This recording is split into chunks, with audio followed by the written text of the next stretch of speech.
This video is about finding the circumference of a circle. So this word circumference may be a new word for you, but you probably have heard of the word perimeter. And perimeter, when you first learned about it, probably in elementary school, just meant the distance around an object. Well, circumference is really just the perimeter of a circle. It's the distance around the circle.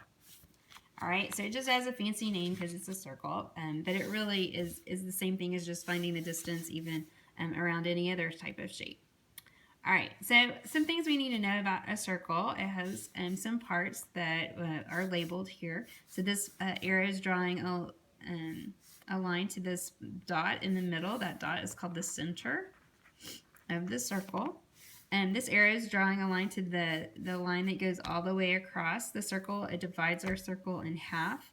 That line is called the diameter, and we're going to use D to represent the diameter, which means the distance across the circle through the center. All right, you can see this arrow here is pointing to a shorter line. It goes from the outside of the circle just to the center. So it's not all the way across, it's just halfway across. That distance is known as the radius. We're going to use the letter R to represent radius. It's the distance from the center to any point on the circle.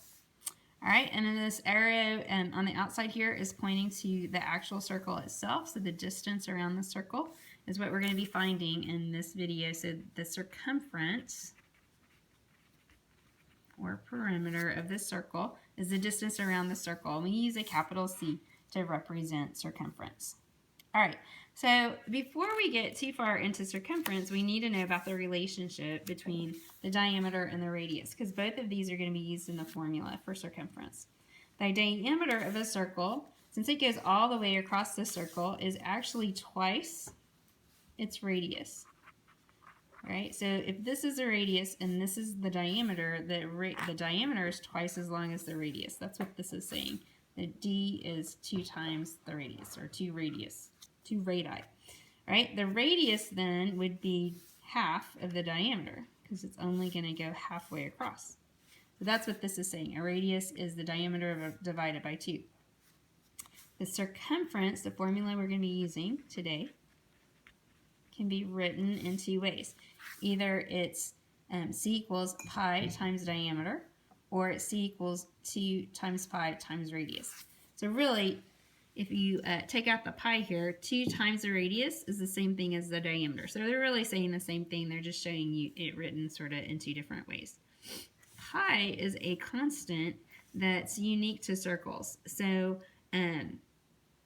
we can talk about more about that probably in one of the stations we do later. But for now, just know that pi is a number that's always used in circles. It's a number that we can't know exactly because it's a number that contains a decimal that never repeats and never stops. So we, instead of trying to use a number that's just infinite number of digits, we go ahead and round it. Pi is going to be used as 3.14 when we're solving problems, so you might want to write that down.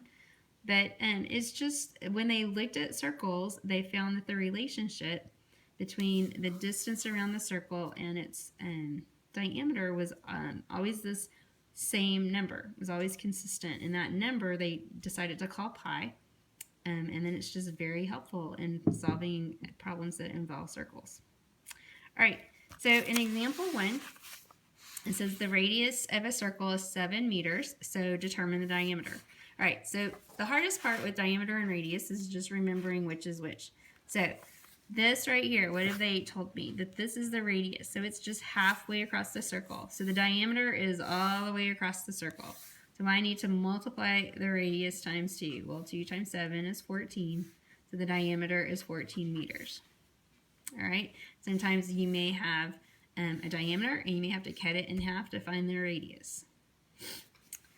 In example 2, it says determine the circumference of a circle that has a radius of 13 inches. All right, so if I drew a picture here, the radius, remember which one's the radius, the long one or the short one? The radius is the short one.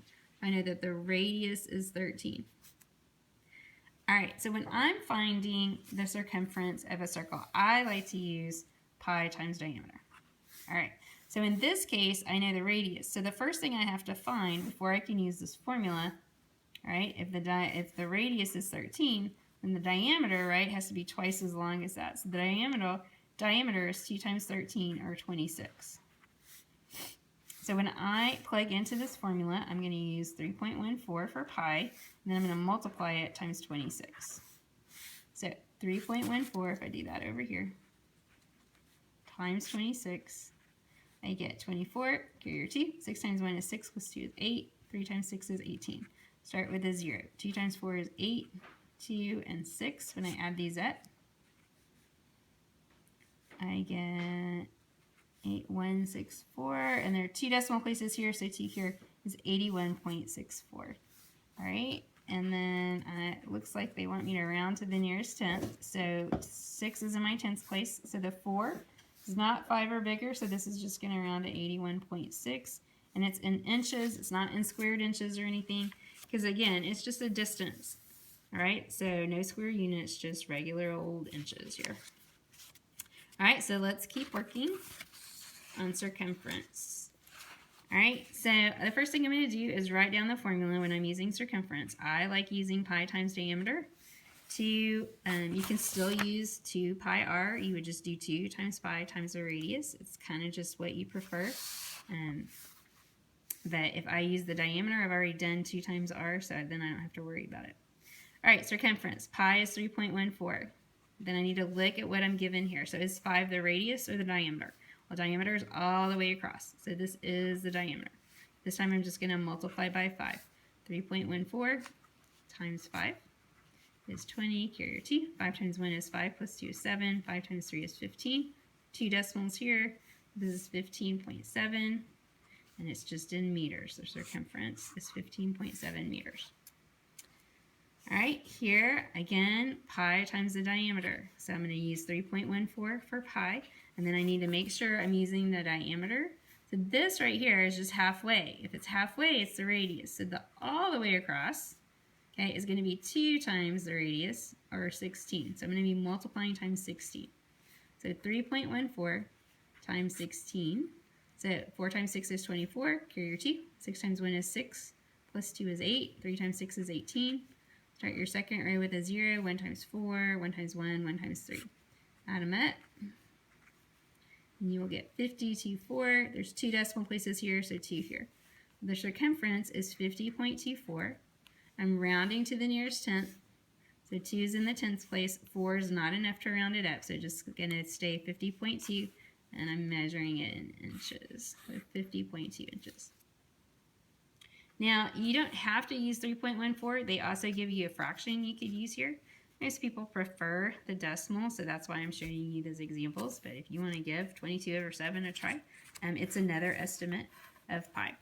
And it should work too. Your answers might be slightly different, but they'll be pretty close. All right, so I'm doing pi times diameter.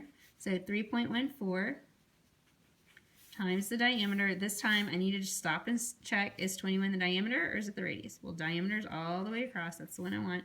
So that's 21.